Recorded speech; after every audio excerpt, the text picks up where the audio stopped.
Ah, Hi, hello. can you hear me? Yes, Yeah, I appreciate talking to you. I talked to you at Pensacon last I year, remember. I uh, remember that. and you did send me, I don't know if you can see this very well, you did Yeah, send me a picture, so I guess they don't give you production stills or you can't afford them, so you like printed I something out. have nothing, and my printer is retarded. So that was you. Yeah. Yeah, No, my printer is a mess. that's okay. Well, I appreciate that. Well, I gave you an informative brochure, and unfortunately, I mean, I gave one to you, but I also gave one to Cindy Morgan and David Warner. Unfortunately, Bruce Boxleitner didn't even want to talk to me. I assume because in 2015, you probably know the story better than I do, he got kind of fed up with Disney, which I sort of am also. They keep remaking movies or making live action movies.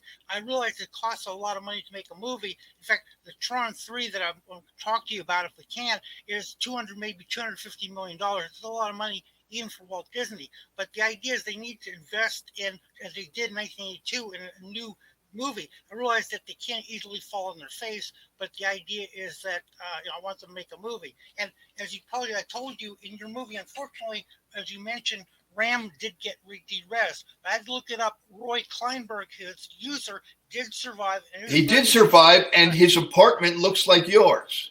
Oh, okay. Well, that's really well, what happened is that you don't. He's not in scene one, but he is in scene two as part of the conference team because he's very important. He's not the star, but he is very important in my story. And also to tell you, because I was given advice to actually do a rewrite, like a reboot of the movie, and not a new movie. I don't do reboots, so what I did is I reused lines of dialogue. The gold standards use the exact same line of dialogue, so the same character says the same line of dialogue. Now, in your case, because Ram got de-res, your character. Now, I can't always use the full line of dialogue. So if you saw it, if you saw this, you can see. See, of course, we still get tons of spam and endless routine gray mails every day. If you consider the value getting someone's attention for a critical message, the cost is really minimal. So that's a portion of the line of dialogue that Ram used. You now, as Ram's user, will use the same line of dialogue. Now, again, the gold standard I can't always use is have the same actor or same character give the same line of dialogue. I can't always do that. So sometimes you'll have a similar line of dialogue or a different actor with the same line of dialogue. So in my story, MCP 2.0 says the famous line of dialogue. Remember, he said, Kevin Flynn says, a beam of energy can always be deflected. Yeah. Well, MCP 2.0 says that in my movie. So this is a case where a different character says that line of dialogue. So that's the idea there. Also, Great. as I think I told you, I wanted you for Bill and Ted 3. Oh, me too. But Yeah. they, So, they skipped me. but as I think I mentioned to you here, I have here, this is the scene where they meet you. Now, you'll be playing Albert Einstein, so you do have to have messy hair. Hopefully, we can go longer, but you do have to have messy hair and be a relatively short Jewish guy, so hopefully, you could play a kind of role. Oh, I could. I All am right. Einstein, All right. Well, except for the intelligence.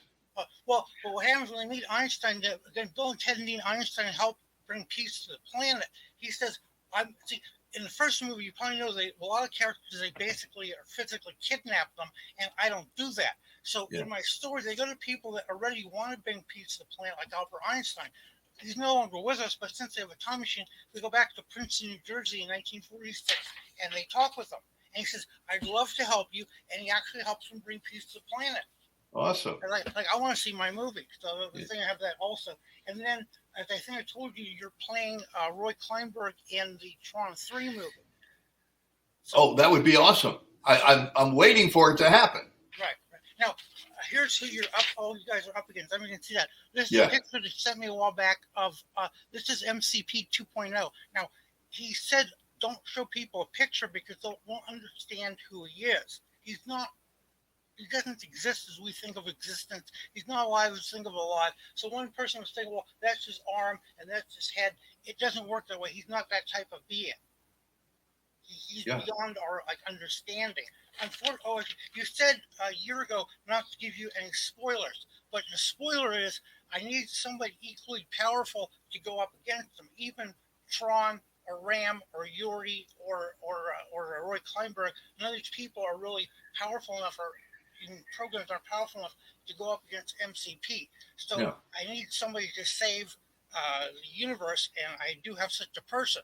But the thing which I wish you could, if you maybe you can talk to Bruce Boxlinger, but I can't. The first thing you see in the story thing here is you see that Tron has been promoted to chief technology or officer and vice president for operations. That's the famous line of dialogue where Edward Dillinger was promoted, but in this case, Tron should have been promoted a long time ago. He's promoted, and he's now in charge of basically all technology for the company. Oh, cool. But do you know that, yeah, Bruce Boxleitner is not that smart. No, he in my story, he's a really good manager. He leverages, and also remember his character, his avatar. So his avatar is really thorough and dedicated. Remember, he's very straight. So you don't have to be super smart. He just has to be dedicated to making sure. He is. Anyway, I have to go. But thank you so much, Stephen. Thank you for talking to me. Again, if we can somehow, I guess if I can send messages to your P.O. box somewhere in like a one division or whatever your P.O. box is, if I can do that, I'll do that. Just do what you did before. All right, I'll do that. All right, thank you so much for your time. I appreciate talking to you. Thank you, Stephen. Look for you in my movie if it ever happens. Oh, damn right. You'll get a big paycheck. All right, thank you.